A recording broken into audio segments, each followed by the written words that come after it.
ભરૂચની શ્રવણ ચોકડીથી ગેલ India colony સુધીનો માર્ગ અને બ્લોક ગટરમાં ગોબાચારી થતી હોવાના ચોંકાવનારા અહેવાલો સામે આવ્યા છે। જો કે કોન્ટ્રાક્ટરે કામ સમય મર્યાદામાં પૂર્ણ ન કર્યું હોય અને છતાં પણ ઉપર 5 મહિના થવા છતાંય 50% જેટલું કામ બાકી હોવા છતાં જેના કારણે સમગ્ર 50 થી 60 સોસાયટીઓમાં વરસાદી પાણી ભરાયા છે। જો કે સોસાયટીના લોકોને આશા હતી કે બ્લોક ગટર અને આરસીસીના રોડ બાદ લોકોને વરસાદી પાણીથી છુટકારો મળશે, પરંતુ લેવલિંગનું કામ ન થયું હોય અને સંપૂર્ણ ગુણવત્તાયુક્ત કામ ન થતું હોવાના આક્ષેપ સાથે મીડિયાના અહેવાલો બાદ તંત્ર પણ દોડતું થયું છે।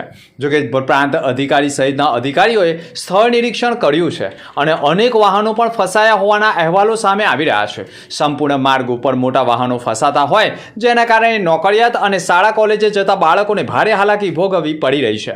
જોકે મીડિયાના અહેવાલ બાદ માર્ગ મકાન વિભાગના અધિકારીઓ ઊંઘતા રહ્યા, પરંતુ પ્રાંત અધિકારીએ પણ સ્થળ નિરીક્ષણ કરીને કાર્યવાહી શરૂ કરી હોવાના અહેવાલો મળી રહ્યા છે।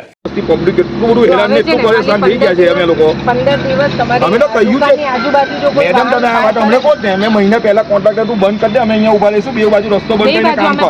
અને મેં ખાડો પેલા ખાડામાં મેં પડ્યો, હજુ બે આ પરમ દિવસે હું ખાડામાં પડ્યો। અરે નહીં, એ ટર્નિંગ પર ખાડો છે ને, પાણી ભરાઈ ગયું હતું, મારી ગાડી આખી અંદર ડૂબી ગઈ। હા, ખુલ્લી એક કુંડીમાં જ હું પડ્યો, હું બેસી જાય છે। આ જો ને, આ બધું હજુ તાજું જ છે, પરમ દિવસની રાતની વાત છે। કાર તો બેસી જાય છે। ચાલો સાહેબ, આપણે છે ને પેલો ટોપોગ્રાફી એવી છે કે આ જ વિસ્તાર એક એવો છે જે ઘાસ આવે છે, એ બધું પાણી અહીંથી પણ ત્યાંથી પણ, એ બધું પાણી ત્યાં જ આવે છે। એટલે તમે એટલે કાંસ અહીંથી પણ છે ને મેડમ, અહીંથી જે બધું પાણી જાય છે એ પણ પાછું ત્યાં જ ભેગું થાય છે।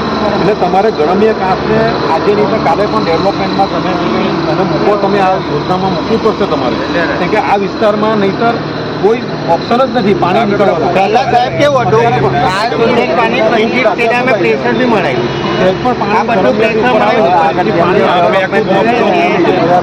બાઉન્ડ્રીઓ બની રહી છે બધા। અમે જે અમારા રસ્તા ઉપર સ્કૂલ છે બરોડાથી જે પાણી રહેવાનું અમે સોલ્યુશન લેવું પડશે। એને છે ને મેડમ થોડી